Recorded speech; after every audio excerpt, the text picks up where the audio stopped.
답은 AI 반도체, 또 최대 2차 전지 비교 분석, 2차 전지와 조선 수익의 길, 점상과 함께하는 특별 강연회. QR코드를 인식해 확인해보세요.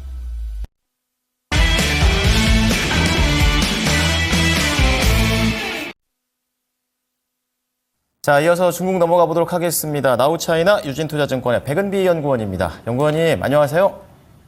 네, 안녕하세요. 유진투자증권 백은비입니다. 네, 오늘 중국 증시 한 줄 평은 경기 부양을 앞두고 주춤하다. 지난번에는 좀 긍정적인 내용들이 좀 나오는 것 같았었는데, 이 주춤할 포인트들이 어느 정도 우려해야 되는 건지 좀 자세하게 들어보겠습니다. 네, 4월달 물가지표가 생각보다 선방을 했습니다. CPI가 0.3%로 전월에 0.1% 대비 소폭 상승을 했는데요. 식품 가격 하락세 자체는 좀 지속이 되는 모습이었지만 이제 국제 금 가격이나 유가가 상승을 했고 이제 청명절 연휴를 맞아서 이제 여행 수요가 증가하면서 항공권이나 호텔 등 가격이 상승을 하면서 전체 물가가 조금 상승하는 모습을 보였습니다. PPI도 마찬가지로 일부 원자재 가격이 상승을 하면서 마이너스 2.5%로 전월 대비 하락폭 축소를 했습니다. 다만 이제 제출 수요가 여전히 부진한 것으로 나타나면서 경기 회복에 대한 기대감이 다시 조금 줄어들었는데요. 4월 달에 이제 신규 사회 융자가 전년 동기 대비 1987억 마이너스를 기록을 하면서 2015년 10월 마이너스를 기록한 이후 처음으로 또 마이너스를 기록을 했습니다. 그동안에 이제 정부 부채가 전체 자금 수요를 좀 끌어올린 측면이 있었는데 이번에는 이제 정부의 채권 발행이 조금 줄었고 이제 가계랑 기업의 중장기 대출 수요가 여전히 부진한 것으로 좀 나타났는데요. 자금 수요를 촉진하고 이제 경기 회복 기반을 좀 더 공고히 하기 위해서 이제 금리나 이 지준율 인하의 필요성이 다시 한번 부각이 되고 있습니다. 일단 올해 경기 부양을 위해서 재정부가 오는 17일부터 초장기 특별 국채를 발행한다고 밝혔는데요. 올해 발행이 계획되어 있는 규모는 1조 위안입니다. 20년 만기채 3천억 위안, 그리고 30년 만기채 6천억 위안, 50년 만기채 1천억 위안을 이제 5월에서 11월 사이에 집중적으로 발행을 할 예정이라고 하는데요. 중국이 특별국채를 발행한 거는 이제 98년, 07년도, 20년도에 이어서 네 번째입니다. 이 특별국채 같은 경우는 이제 재정적자에 포함되지 않는 장점이 있기 때문에 지방정부의 부채를 늘리지 않고 지금 경기를 부양할 수 있습니다. 조달된 자금은 이제 부동산 경기 하강을 막는 프로젝트랑 이제 핵심 전략 산업에 대한 지원을 위해 사용될 예정이고요. 채권 발행이 11월 달까지 이제 집중되어 있기 때문에 2분기 내로 금리보다는 지준율 인하의 가능성이 좀 더 높다고 판단하고 있습니다. 자, 주춤한 분위기에 대해서 좀 상세하게 분석을 도와주셨습니다. 이어서 우리 투자자들이 봐야 될 이슈를 좀 볼 텐데요. 전기차하고 순방이라는 키워드로 말씀을 해 주십니다. 전기차 어떤 일이 있었나요? 네, 지난 10일 날 조 바이든 행정부가 중국산 전기차에 대한 관세를 기존 25%에서 100%로 4배 상향하기로 방침을 정했습니다. 미국에 수출되는 모든 자동차의 부가세는 2.5%의 세금을 별도로 부과될 예정이니까 중국산 전기차 같은 경우는 102.5%의 세금이 부과된다라고 보시면 될 것 같은데요. 미국 정부 같은 경우는 이르면 오늘 관련 내용을 포함해 보완 조치 사항을 발표할 예정이라고 합니다. 물론 중국 전기차 중에서 수출되는 비중은 12% 수준으로 그리 크지 않습니다만 최근 중국 수출에서 전기차 비중이 좀 빠르게 확대가 되고 있고 관세 인상 대상에서는 이제 전기차뿐만 아니라 이제 배터리나 반도체, 태양광 발전 장비, 의료 장비들 이렇게 다양하게 좀 포함이 되어 있기 때문에 좀 타격이 불가피할 것으로 좀 예상이 되고 있는 상황입니다. 우리나라 입장에서는 이제 관세 부과 대상이 되게 중요한 상황인데요. 미국 국제무역위원회가 발표한 보고서에 따르면 이 중국산 전기차에 대한 관세를 20%씩 인상을 하면 중국의 수출량이 최소 50% 줄어들게 된다고 합니다. 중국의 수출량이 줄어드는 만큼 미국의 수출이 14% 정도, 한국이 10%, EU가 8%, 일본이 5% 순으로 이제 반사 이익을 누릴 것으로 분석이 되었습니다.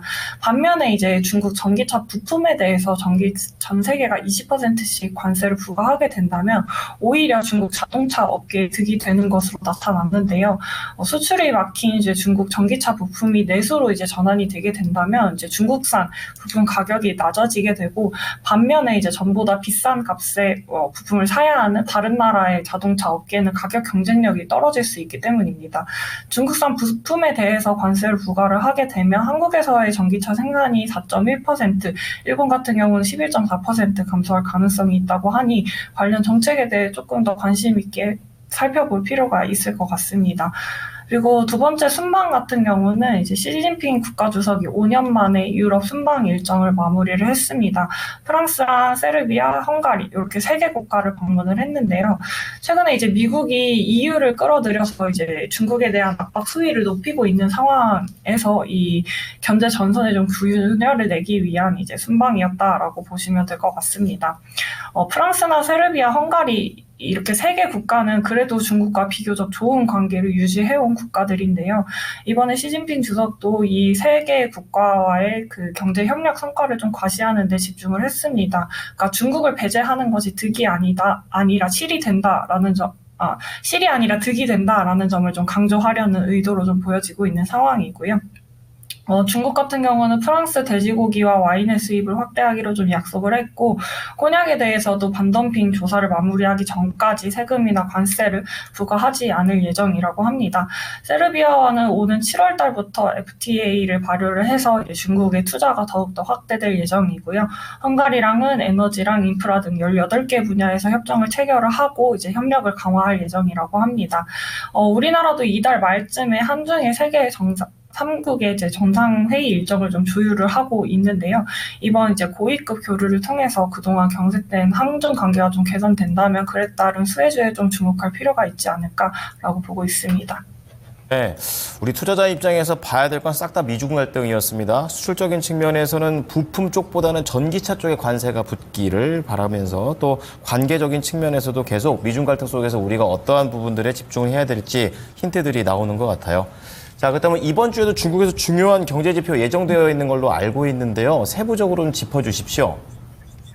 네, 일단 17일 날 주요 경제 지표가 발표가 됩니다. 3월 달 같은 경우는 소비 증가율이 3.1%, 그리고 생산이랑 투자가 각각 4.5%씩 증가를 했는데요. 1, 2월 달 대비해서는 모두 3월에 증가세가 다소 두산되는 측면이 있었습니다. 네, 이제 4월 물가 지표에서도 앞에서 말씀드린 바와 같이 청명절 효과가 좀 양호하기도 했었고, 제조업 PMI도 3월 달에 이어서 4월 달 역시도 경기 확장 국면에 머물렀기 때문에 3월 대비 증가세 좀 보일 가능성이 있겠습니다. 그리고 27일 날은 이제 공업기업 이익 지표가 발표가 되는데요. 3월 공업이익은 1, 2월에 10.5% 증가해서 마이너스 3.5%로 감소 전환했었습니다. 근데 PPI가 4월 달에 하락폭을 줄여주기도 했고 4월 달에 이제 수출 지표도 서프라이즈를 기록을 했기 때문에 4월 달 기업 이익 부담도 전월 대비는 조금 개선되지 않을까라고 기대하고 있습니다. 네, 자, 관련된 내용들 잘 지켜보겠습니다. 오늘 말씀 감사합니다, 연구원님. 네, 감사합니다. 네, 나우차이나 유진투자증권의 백은비 연구원이었습니다.